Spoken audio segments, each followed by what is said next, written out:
Dahil lumabas si Haring Araw, magandang timing to sa pagpapaligo ng inahing baboy at mga biik mga Mars. Dahil paliliguan natin sila, isasabay na rin natin ang pag-general cleaning sa kulungan nila.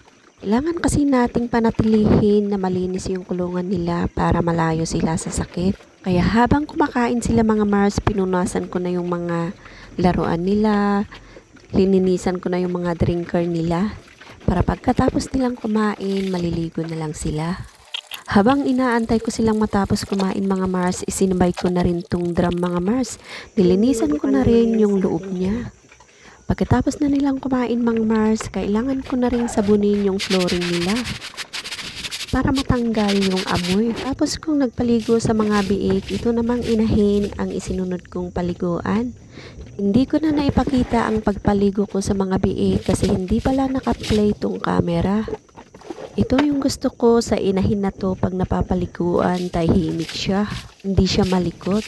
Pinapaliguan ko lang naman sila pag malakas yung araw kasi mainit sa pakiramdam. Dito.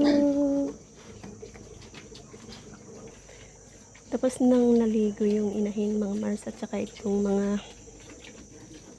anak niya.